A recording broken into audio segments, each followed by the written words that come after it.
Hi everyone, welcome back to my channel. Today's video is going to be me talking about my experiences with my mom coming to visit me after she had passed away. I personally call them experiences because I don't think they're just dreams or anything like that. They are too real almost. I like to call them experiences. So first I want to apologize for not posting a video on Sunday. I had a rough end of the week and weekend, so I just decided to take a break and just give myself the day, and I decided that I would skip posting and post today like normal. So I am back. I will be doing a video on how I've been lately to kind of go into a little bit more detail with what happened and how I've been and how I've been feeling and things like that. But we are going to go ahead and jump right into the video. So the first experience that I ever had with my mom was actually the morning that she passed away. I will link the video where I tell you guys everything that happened that morning, so that if you haven't seen it, go watch that video first and then watch this one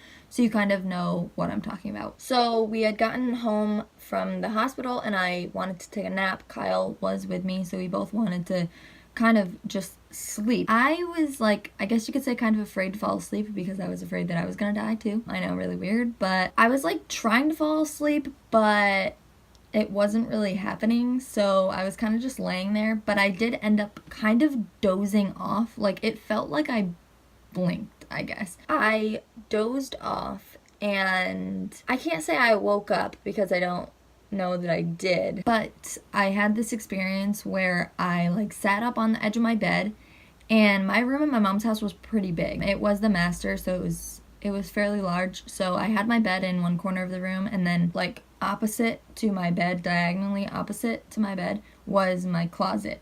And right next to the closet I had like, I don't know, probably 1.5 to 2 feet of wall, and I had a tall mirror there. And my mom was sitting in the corner of the bedroom. She was covering her face like this, and she was crying. And first I want to point out that my mom didn't look like my mom when she passed away. So she was 51 when she died. She didn't look 51 when I first saw her. She looked like, I wouldn't know because I wasn't alive, but she looked like she was like 35. And I have pictures of her when she was 35, like, or young, when right after I was born, whatever. She looked like that. She had her hair permed. If I remember, I will insert a picture of what she looked like then so that you guys can see what I'm talking about. She looked like she was very young and like 35, whatever. And so she had her hands in her face and she was crying, and I was like, Mom, what's going on? What's wrong? Are you okay? And she kind of like looked up, and she looked really sad, and she looked at me and she was like, just know I'm so sorry. I never meant to do this to you. I never meant to leave you. She was like, I never meant to leave you. This wasn't supposed to happen this way. I'm so sorry. And she just kept apologizing and apologizing. And I didn't really say anything. I kind of just sat on the edge of my bed like, what is going on right now? She just, again, kept apologizing. And I woke up, and I was already in an upright position. I was already sitting up when I woke up. And I woke Kyle up because it scared the bejesus out of me. So I woke Kyle up, and he was like, what's going on? And I was like, Mom, she was just sitting in the corner. Like, she was crying. I don't know what's going on. And like, I was freaked out. He sat up on the edge of the bed with me, and he didn't really say anything, which kind of like, I guess it wasn't really weird, but now looking back, like, I realized like it was kind of weird that he just didn't, like, he wasn't saying anything.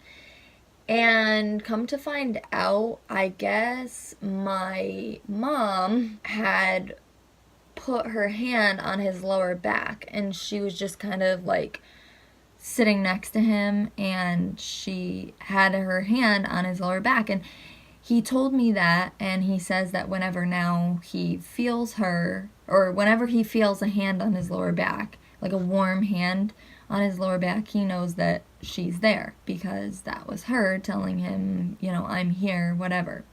And I can go over some things, but Kyle can see figures and ghosts, and he hears things and things like that. It's very cool, but kind of creepy at the same time. So I very much believe that he did experience that with her. So on to the next experience. I did not talk about this in the video about how I lost her. I will be doing another video of that, either a part 2 or a continued series, because after I recorded it, I realized how much I kind of left out, and I want to talk about it again. So I will be doing a second video to that video as well, so stay tuned for that. But I didn't talk about this in my first video, I probably should have, but my mom was very particular on her makeup and the way she did her makeup and how she presented herself, the way she looked.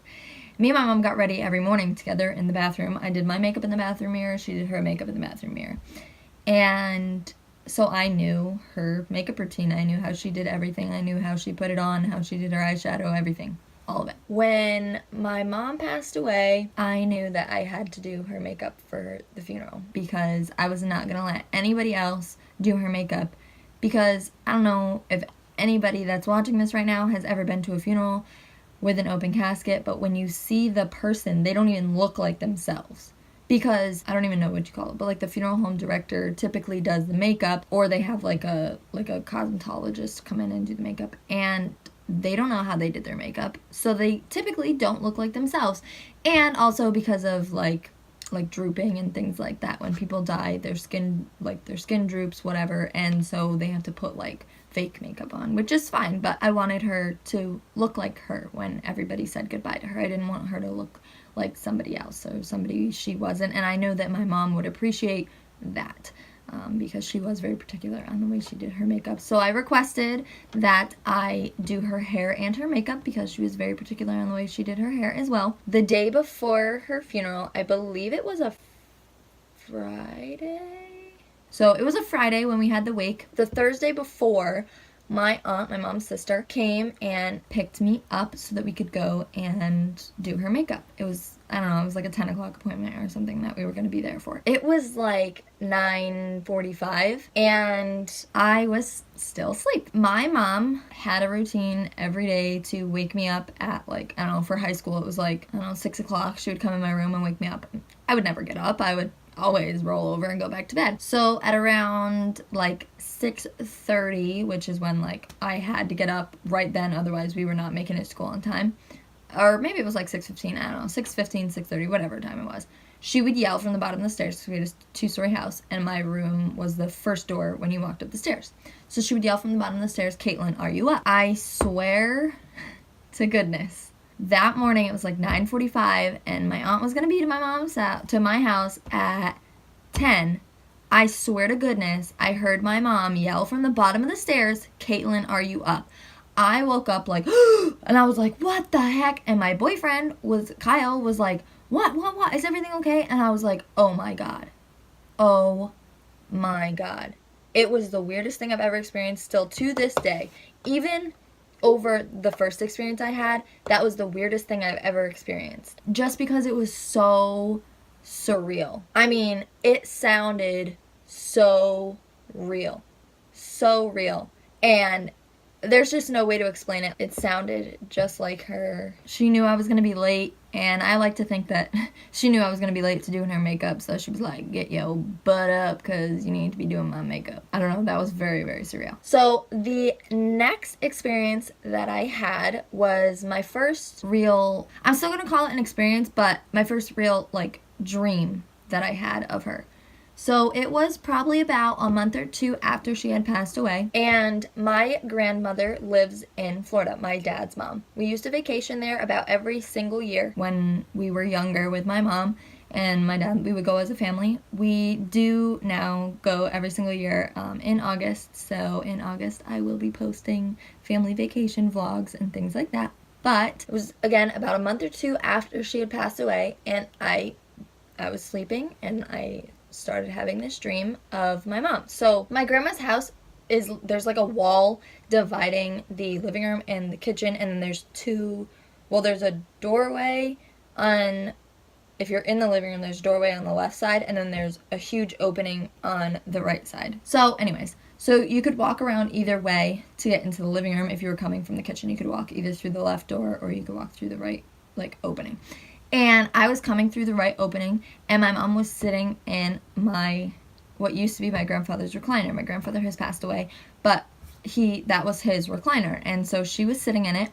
And the house, my grandma's house now has been like updated a little bit, so back then it looked a lot different, and my grandma has since gotten a new chair from the one that my grandfather used, and the floors are different and things. The house was back when we used to visit it, so the floors were carpet. I believe the floors were carpet. And my mom was sitting in my grandfather's chair, the same chair that my grandfather sat in. She was just looking at me, and I was like, Mom? And I got really excited, obviously, because I hadn't seen her in a long time. And so I was like, Mom?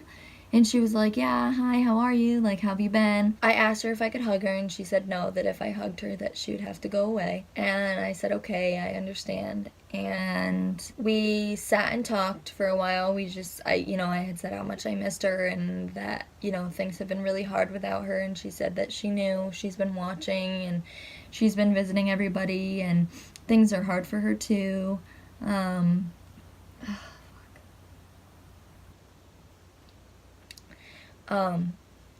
And we sat and talked for a while, and we sat on the couch, and then, at the end she had just said, you're gonna be okay, I promise, I'm here, don't ever forget that I'm here, I'm with you, whenever you need me, I'm here. And she just said, I'm so proud of you, I love you so much, whatever. And then she had said that she was gonna be leaving so I could hug her if I wanted to, and so I gave her a hug. And I know that in dreams, typically you don't touch anything because that makes it real. So you never really feel anything. You never touch or grab or pick things up. And if you do, you don't actually feel it. So in this dream or experience, when I hugged her, I could feel her body warmth. I could feel her hair. I could feel I just felt like I was hugging something, and in a dream you don't feel that. And I actually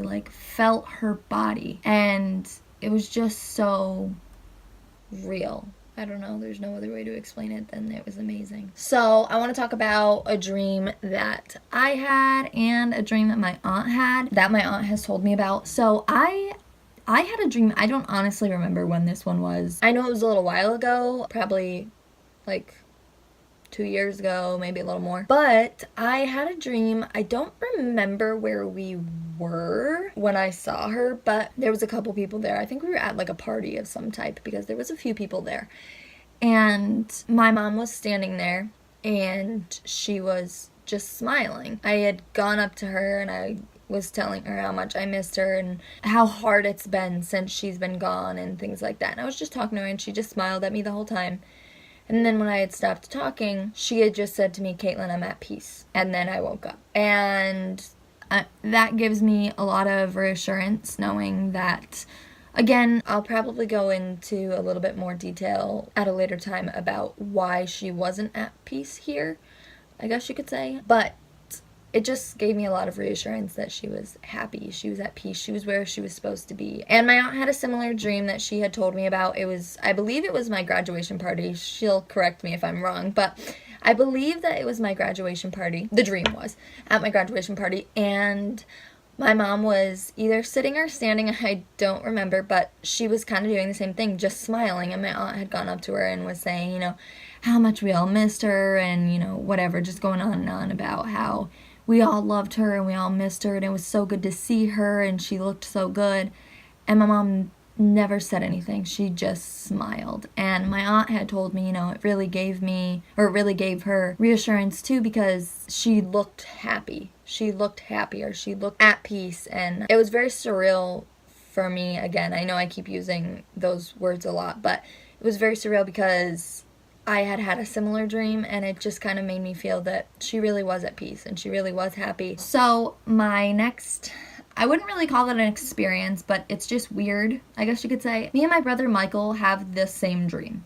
Different settings and stuff, but it's the exact same meaning, I guess you could say. So it will be basically, I'm not going to give details or anything because it's a different type or setting of dream every single time, but I will talk about how, like, what happens in the dream. Basically, me or my brother are trying to get a hold of my mom. We're texting her, we're calling her, we're leaving her voicemails, we're calling her at work, things like that, trying to get a hold of her, messaging her on Facebook, whatever we're doing, trying to find her, going places we know that she typically went, things like that. And we can never get a hold of her. We can't reach her on her cell phone. She never answers our text messages, and we get really upset. Both me and my brother, we get really upset, and we're like, why aren't you, like, answering us? Why are you doing this to us? And I won't go into detail with what her response is, but it's just very weird that we both have the exact same dream of us trying to reach her and we can't. And I've asked a couple people about, like, what they think this means. People who, you know, have very spiritual rituals and values and things like that, and people who can kind of see or talk to spirits and things, and a lot of them say that it's because physically we can't reach her anymore in our present life, and so we're having dreams that we can't reach her. And so it's just very weird that we have the exact same type of dreams. I do know that I have had a few more dreams, but definitely dreams, and unfortunately I can't remember. As I talked about in the beginning of this video, I have had a rough past couple of days, so it's just been a little rough with me, so I do apologize. If I think of them, I can do another video on those. But I want to just talk about, I guess, how I don't always have dreams of her. I don't always get to see her and talk to her and things like that, and I do get very frustrated. And that's okay, because, you know, I have every right to get frustrated when I don't see her, because it's so nice when I do, and then when I don't see her for a really long time, I get really upset, and I, you know, ask her why she's not coming to see me anymore and things. But people do say that when you're stressed out, or when you're upset, or you're begging to see them or something like that, typically they won't come to see you. It's when you're least expecting it. So I've tried to not stress out about her coming to see me as much so that she will come to see me. It's been a while, but I do look forward to those times of her coming and visiting me each and every time, because it is so nice to see her. I think that is it for today's video, guys. I hope that you enjoyed this one. Again, I apologize for not posting a video on Sunday, but I will be doing a video on how I've been, why I didn't post, things like that. It will be up a little bit later in the month. Make sure to go ahead and leave this video a thumbs up if you did like it. Make sure to go ahead and comment any video suggestions that you have down below, or any questions that you have. If you've ever experienced somebody coming to visit you in a dream that has passed away, or if you've ever experienced anything, go ahead and leave that down below in the comments as well. I would love to hear your guys' stories. Make sure to go ahead and subscribe to my channel. It's so greatly appreciated. And again, I know I always say this, but I love you guys so much, and I really do appreciate each and every one of you reaching out to me and saying how much my videos mean to you guys. It truly means so much to me. So I will see you guys in Sunday's video.